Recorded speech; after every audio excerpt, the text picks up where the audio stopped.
بسم الله الرحمن الرحيم. رب اشرح لي صدري ويسر لي امري واحلل عقدة من لساني يفقهوا قولي. الله صفر الرابع. اليوم نبدأ وياكم بأول محاضرة من فصل طبيعة الضوء وانتشاره. قبل ما ندخل في طبيعة الضوء راح نعرج إلى تعريف الضوء. الضوء هو طاقة. الضوء هو طاقة التي تؤثر وين؟ في العين ويحدث الإبصار. هذا الضوء وهو الطاقة التي تؤثر في العين ويحدث الإبصار. ما هي مصادر الضوء؟ مصادر الضوء عندنا مصدرين للضوء، هي مصادر طبيعية ومصادر صناعية. من الله سبحانه وتعالى، وأيضا صناعية هم من الله، لكن شنو لها تدخل اليد البشرية فيها. المصادر الطبيعية تقسم إلى قسمين: أجسام مضيئة وأجسام مستضيئة. شنو الأجسام المضيئة؟ جاب المضيئة عندنا الشمس والنجوم، هي تعتبر من الأجسام المضيئة. والمصادر الطبيعية الأخرى نسميها أجسام مستضيئة، مثل إيش؟ مثل القمر والكواكب. القمر والكواكب هي تعتبر من الأجسام المستضيئة. المصادر الصناعية أيضا تقسم إلى قسمين: أجسام مضيئة وأجسام مستضيئة، مثل الشمعة هي تعتبر مضيئة، والمصباح الكهربائي أيضا مضيء. أما المستضيء مثل المرايا. يابا صار عندنا مفهوم أجسام مضيئة ومستضيئة. شو نقصد بالأجسام المضيئة وما هو المقصود بالأجسام المستضيئة؟ طبعا الأجسام المضيئة وهي التي تبعث الضوء من تلقاء نفسها.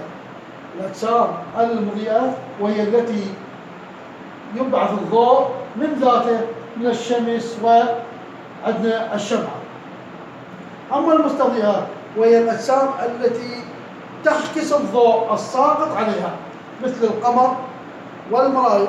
القمر يسقط عليه ضوء الشمس فينعكس إلى الأرض فيبين القمر أنه منير، وأيضا المرايا تحكس علينا الضوء. كيف يحدث الإبصار؟ احنا شلون نشوف؟ هل عيننا هي ترسل الضوء ونشوفه، أو الجسم هو اللي يرسل الضوء إلى عيوننا؟ طبعا هنا نقول يسقط الضوء على الأجسام فينعكس، يعني يجي الضوء من الأجسام المضيئة أو الأجسام المستضيئة فيسقط على الجسم. مثلا اجانا ضوء سقط من هذا الضوء على القلم. هذا القلم راح شو يسوي؟ يحكس الضوء من إلى العين. إذا يجي الضوء من المصدر مالته يسقط على الجسم، وهذا الجسم يحكس الضوء فيذهب إلى العين فيحدث الإبصار. تكلمنا عن الضوء وعن مصادر الضوء وكيف يحدث الإبصار. هنا العلماء عندهم عدة نظرية على طبيعة الضوء. عندهم عدة نظريات على الضوء، لكن هذه الفرضيات مبنية على أي أساس؟ إذن هنا سؤال يقول على أي أساس بنى العلماء فرضياتهم؟ إذن أكو عندهم مشاهدات شافوها، وكل عالم فسر هذه المشاهدات وبنى عليها الفرضيات مالته. طبعا إنه الطاقة الحرارية اللي هي الطاقة الحرارية قادمة من الشمس. الضوء يعتبر شنو؟ طاقة، ويمتلك طاقة حرارية. فإن هذه الطاقة الحرارية المنتقلة من الشمس إلى الأرض شلون انتقلت؟ كانت تنتقل عبر فضاء خالي. هذا الفضاء خالي شلون انتقلت؟ قال إذا انتقلت هذه على شكل موجات أو جسيمات. هذه الطاقة الحرارية انتقلت من الشمس إلى الأرض عبر الفضاء الخالي عن طريقين: أما طريق جسيمات أو طريق آخر يسمى الموجات. فعلى ضوء هذه العلماء شكلوا بعض الفرضيات. من أهم الفرضيات التي فسرت لنا طبيعة الضوء. لأننا ممكن نسأل سؤال يقول ما هي أهم الفرضيات التي فسرت طبيعة الضوء؟ من النظريات القديمة نظريتين صارت عندنا قديمات ونظريتين حديثيات. النظرية الأولى هي النظرية الدقائقية. هذه النظرية الدقائقية تبناها العالم نيوتن، إسحاق نيوتن. إذن وهي النظرية التي دعا لها العالم إسحاق نيوتن. شلون افترض؟ قال بحيث افترض أن الضوء هو عبارة عن دقائق متناهية في الصور. إذن هذه الفرضية مالته أنه افترض أن الضوء عبارة عن دقائق متناهية في الصور. وقد فسرت هذه النظرية ظاهرتي الانعكاس والانكسار وانتشار الضوء بخطوط مستقيمة. فسر لنا الضوء بخطوط مستقيمة. وين هذه؟ في الوسط المتجانس. يعني إذا مر الضوء بالزجاج يمشي مستقيم، بالهواء مستقيم، بالأوساط الشفافة الأخرى مستقيم. أما إذا انتقل الضوء من وسط شفاف إلى وسط آخر شفاف راح يحدث له انكسار. إلى أنه تفسير الانكسار كان تفسيرا خاطئا. هو نعم فسر ذلك، لكن شنو هو الانكسار؟ فسره بصورة خاطئة. النظرية الأخرى التي تزامنت مع النظرية الدقائقية هي تسمى بالنظرية الموجية. بالنظرية الموجية. طبعا اللي دعا عليها ان هذه النظرية العالم هايجنز هو اللي دعا هذه النظرية. وقد فسر بموجبها بعض الظواهر الانكسار والانعكاس وظاهرة التداخل والحيول. لكن هذين النظريتين صارت تقريبا في عصر واحد، لكن من اللي سادت أكثر شيء هي النظرية الدقائقية. اللي صار ذاك الوقت هي النظرية الدقائقية. والسبب يعود لمن؟ لأنه العالم نيوتن كان يتمتع بشخصية أكثر مما يتمتع بها هايجنز، عالم مرموق ومتمكن. بعد هذه النظرية بقت هذه النظريتين فترة طويلة من الزمن. اجت نظرية أخرى اللي هي النظرية الكهرومغناطيسية. النظرية الكهرومغناطيسية. طبعا هذه النظرية الكهرومغناطيسية يعني مثل لنا الضوء على شكل موجات. إذن هي شنو صارت دائما النظرية الموجية. النظرية الكهرومغناطيسية عبارة عن الضوء على شكل موجات، وهذه الموجات متكونة من مجال مغناطيسي متعامد مع مجال كهربائي. إذا مجالين كهربائي ومغناطيسي متعامدان. طبعا هذه النظرية دعا لها هو العالم اسمه كلارك ماكسويل، وحيث بين أن الضوء يسير على شكل موجات كهرومغناطيسية. إذن هنا دعمنا على أن الضوء هو عبارة عن شكل موجات مغناطيسية. وقسم لنا الطيف الشمسي إلى 7 مناطق. قسم لنا الطيف الشمسي إلى 7 مناطق. طبعا 7 مناطق نذكرها على عجالة. المنطقة الأولى اللي هي الموجات تسمى بالراديوية، والمنطقة الثانية الموجات الدقيقة أو المايكرويفية، والوسط الآخر أو عفوا القسم الآخر اللي هي الموجات التحت الحمراء. ثم الضوء المنطقة المرئية، والفوق بنفسجية، والسادسة اللي هي الأشعة السينية، ثم أشعة جاما. إذا تقسم لنا هذا الضوء، ومن ضمنها قلنا هي المنطقة المرئية اللي تقع وين؟ في المنتصف. يعني 3 تحتها و3 فوقها، فهي تعتبر المنطقة الرابعة وهي المنطقة المرئية. وهذه المنطقة المرئية محصورة بين الضوء الأحمر والضوء البنفسجي. الضوء الأحمر اللي يكون طوله 400 أنكسترون أو نانومتر، والبنفسجي طوله 700 نانومتر. العفو البنفسجي 400 والأحمر 700 نانومتر. وقال يمكن أن نوجد التردد، أنه نلعب طول الموجة. قال يابا ممكن نوجد تردد أي موجة. شلون نوجدها؟ ضمن هذه العلاقة أنه التردد يساوي سي على لمدة، يساوي سي على لمدة، حيث هو التردد، وسي سرعة الضوء في الفراغ، سرعة الضوء في الفراغ، ولندا هي شنو؟ هي طول الموجة، هي طول الموجة. إذن هذه النظرية الثالثة هي النظرية الكهرومغناطيسية. بعدها اجت النظرية الحديثة النظرية الحديثة والتي دعا إليها العالم ماكس بلانك، وهي آخر نظرية موجودة عندنا، هو الذي دعا لها هو العالم ماكس بلانك. ماكس بلانك هنا خلط بين النظرية الموجية والدقيقية. شلون قال هذا؟ قال إنه الضوء إنه لا يشع على هيئة موجات، بس مو بس موجات، إنه لا يشع الموج على هيئة، بل على هيئة شنو هو؟ رزم، على هيئة رزم. هذا الرزم تكون محددة الطاقة، يعني كل رزمة إلى طاقة معينة، وسماها بالكمات. هذا الرزم سماها بالكمات، أو ممكن نسميها بالفوتونات، ممكن نسميها بالفوتونات هنا.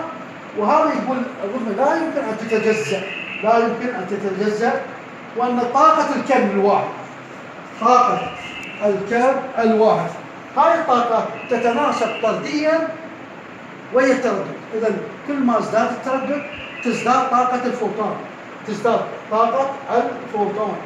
وقال يابا ممكن أن نوجد الطاقة حسب العلاقة، إنه E تساوي لنا HF. يابا E هي الطاقة، وH هو ثابت بلانك، وF التردد. وقد فسر من الأشياء المهمة التي فسرها اللي هي ظاهرة الجسم الأسود وظاهرة الانبعاث الضوئي. وإن شاء الله هذه الظاهرة الجسم الأسود والانبعاث الضوئي والتداخل والحيول إن شاء الله ندرسهم بالسادس. هسه راح نعرج ونذكر بعض الأمثلة اللي نوجد بها هذا من هذه العلاقة وهذه العلاقة بعد أن نمسح السبورة.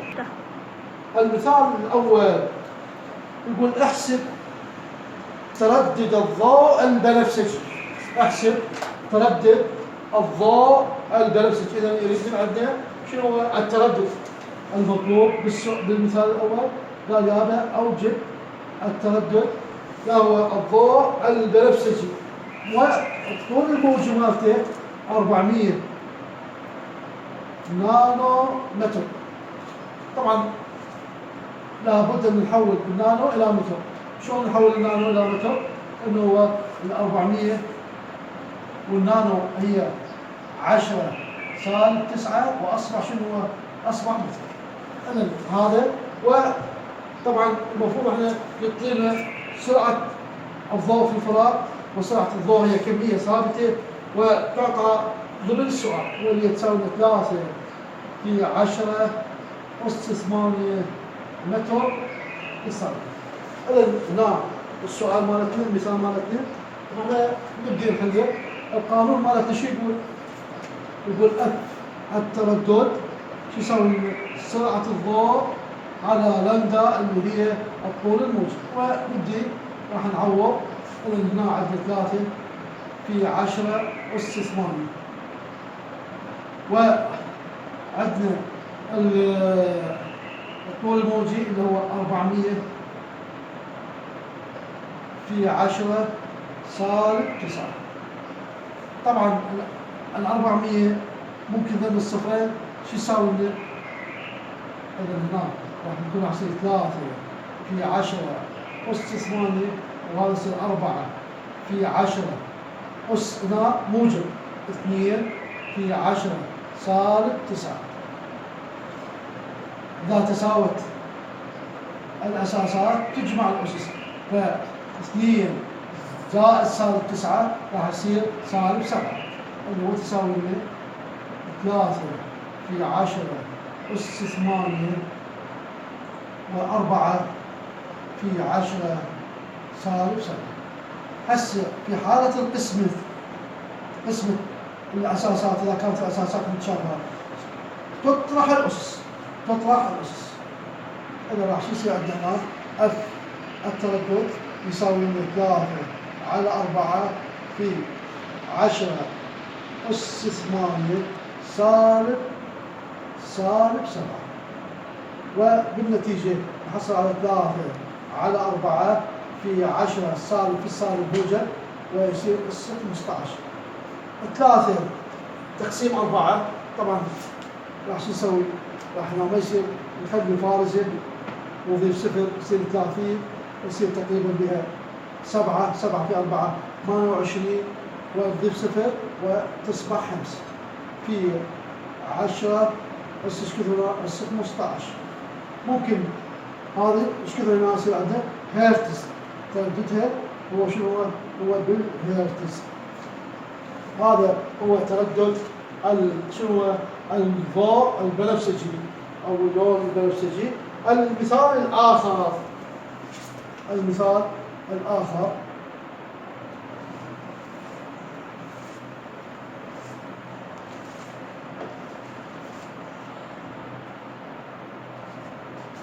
يقول ما طاقة الفوتون؟ إذا شنو هو يريد الطاقة عنده؟ يريد عنده طاقة الفوتون الذي تردد طوله الموجي. إذا الطول الموجي يعطيني مالته لو ايش كثر طوله الموجي؟ 555 نانومتر. أيضا نحوله إلى المتر ويقول يساوي لنا 555 في 10 سالب 9 وأصبح ميمة بالمتر. طبعا المفروض هنا يعطينا شنو هو؟ يعطينا ثابت بلانك.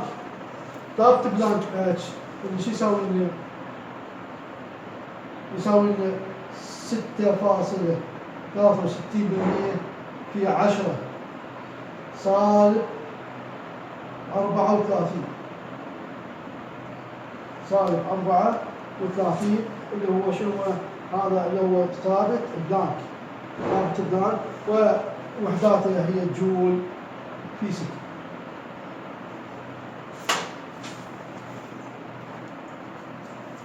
الطاقة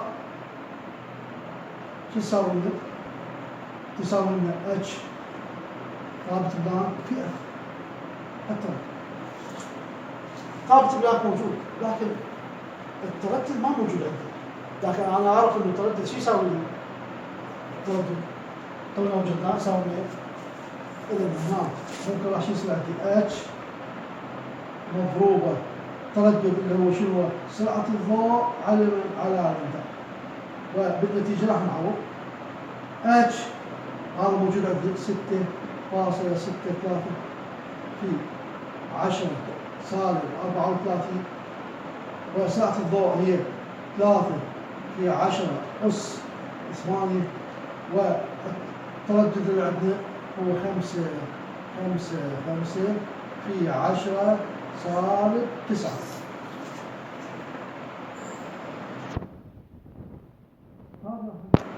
بعض التفصيلات عليها هذه سالب 9 تروح من ال 34 قد يصير عندنا؟ يصير عندنا 25 ما صار عندي 25 في الساعة. هذه ويا 8 راح تصير عندي 6.63 في 10 أس سالب 17 ومضروبة في 3 على 555. طبعا بعض العمليات اللي تجرى بالقسمة والضوء تصبح النتيجة عند الطاقة وتساوي لنا